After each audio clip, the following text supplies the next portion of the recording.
Welcome back, everybody, to another episode of the Law with Darren podcast. Today, I want to talk to you guys about a very pressing issue. I get this question from a lot of clients, and it's very heartbreaking when I have to explain to them what's going on. And it's about collision coverage and comprehensive coverage. What are they? Why do they matter?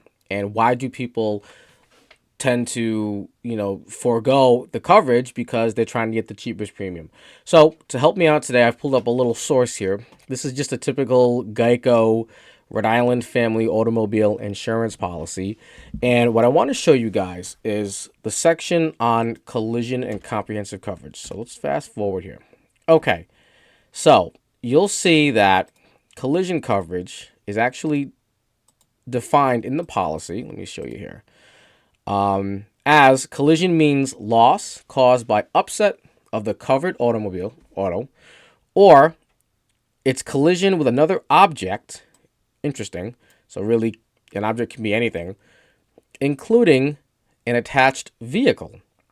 So I guess if you're towing another vehicle, I'm not really sure what they mean by attached vehicle. And by the way, this is the insurance policy. The insurance policy is the actual contract between yourself and the insurance company. So this dictates what you can do, it's the contract. This tells you what you can do, what claims you can make, and what obligations the insurance company has when you're in an accident. So, collision coverage.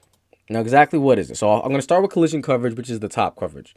Collision coverage covers, well, actually, I'll go down a step.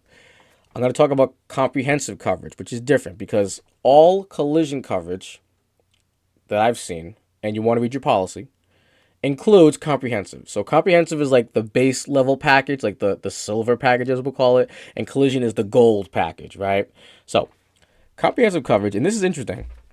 Comprehensive coverage, as you'll see here, it says we will pay for each loss less the applicable deductible, which I'll explain, at a different point, for breakage of glass and loss caused by, this is cool, missiles.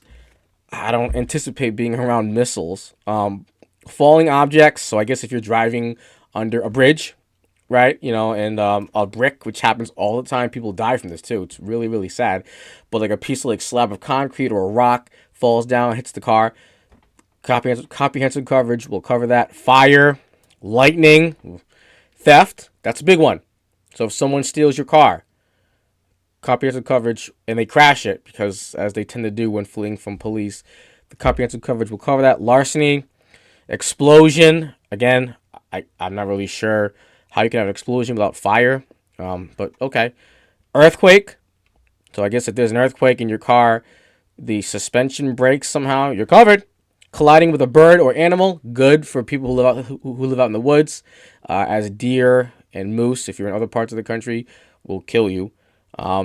Windstorm, hail, water, and flood.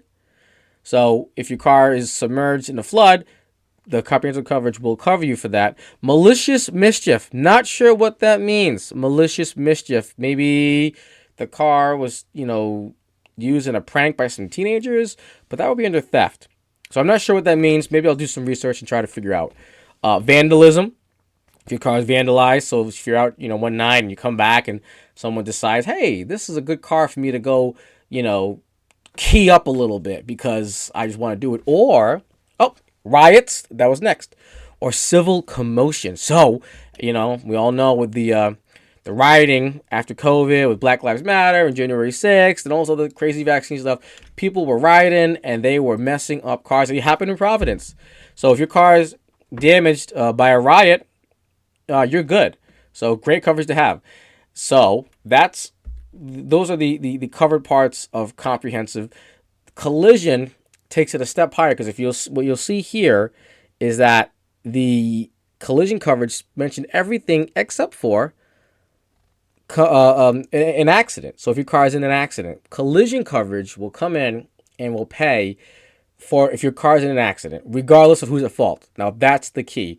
And why is that important? I cannot tell you guys how many times I have clients who come to me and say, Darren, I was in an accident. I had the green light. Of course, naturally, the other driver says they have the green light. But they're out of a car. The car is in a storage yard or a tow yard, or it's basically just going to be declared a total loss. It's done. And my clients will call me and they say, okay, Darren, how soon until I can get, money for my car? And I have to tell them, well, the other side is saying that they have the green light. So they're not going to just pay because you think that you're correct. It doesn't work that way. We need to prove that you are not at fault for this. And sometimes it's questionable if my clients are at fault. But what happens is that now they're sitting there, they have no car. They have no car. They have no way to fix the car because the only person that they can look to fix a car is the other driver. Or if you have collision coverage, you can go to your own insurance company. They will fix your car. They'll pay it. They'll fix the car. And they will go after the other driver's insurance company or the other driver if the other driver, God forbid, doesn't have insurance. Which is really a bad situation. So your car insurance will fix your car and then chase down the other person's insurance company to get reimbursed. And you might have a deductible, which a deductible just means that if your car is worth $8,000 and you have $1,000 deductible, it means that the first $1,000 technically needs to be covered by you, or it allows your own insurance company to deduct that from what they have to pay. So if your car is worth $8,000 and you have $1,000 deductible, they will cut you a check for $7,000, not $8,000, $7,000, because you have that $1,000 deductible. But cool thing about deductibles is that if your own insurance company is successful in getting reimbursed from the at fault or the other driver's insurance company, they get the $8,000. Your car insurance will then give you back that $1,000 deductible. They don't keep it. All right. So, I cannot tell you guys how many times, people are in accidents and I believe they're not at fault, but it is questionable. You get two people at a stop sign and they say they have they say that they were there first, or it's two people turning left, right? Or a million different situations. Or even worse, if you're hit by like a drunk driver. Oh, this is a very common one. You hit by someone who, apparently stole the car or didn't have permission to drive the car. So the other insurance company is going to look at the defendant and they're going to say, well, they didn't have permission or they stole the car or some other ridiculous reason. And you're now out of luck because you're waiting because they're going to deny coverage. So your only option is to sue this driver, this thief, who I can tell you has no money to their name, to get your car fixed. And if you don't have collision coverage, you could be waiting a long, long time, if ever. Okay? Now, there is something called uninsured motorist property damage, which is a different video. I'll cover that in a different video because I want to keep this one kind of short. I don't want to go over it for too long. I'm trying to do shorter videos for you guys. But so at the end of the day, when you're looking at car insurance coverages, really, really consider getting collision coverage and look at the difference. I was talking to my brother Desmond, and hope he doesn't get mad at me for this, but I was going over what he had for coverage and what it would cost for him to get collision, and it wasn't that much more. It really, really wasn't. And if it's a matter of $20 extra a month, pay it.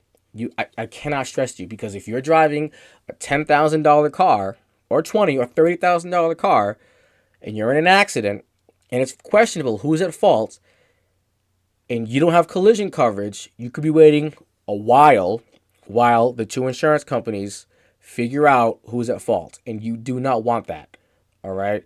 Another thing about collision coverage that is not really covered, or that you'll see here, is something called diminution of value. Diminution of value, as I'll point out to you guys here, is the concept, and I covered this in a video earlier in the series, where when your car's in an accident, obviously it's gotta, show me the Carfax. You go to sell the car, you're never gonna get what you could have, because why would someone buy a car that's been in an accident when they can buy one that wasn't in an accident? So you do end up getting less.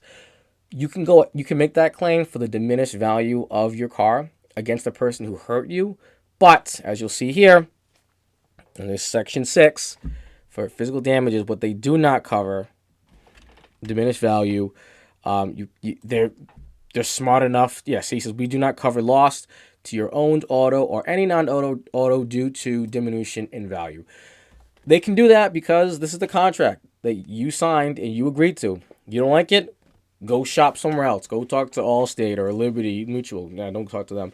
Or Amica and See if they'll write you a policy where you can collect diminution of value, or diminished value as it's called. All right. So I think I covered everything in this video. Hope you guys liked it. Hope you learned something. If you have any questions, or if you want me to even review your own insurance policy, I'd love to. I would be more than happy to, and kind of explain to you, what your coverages you have, what it means. So yeah, hope you guys enjoyed the video. Till next time, stay safe, be well, and take care.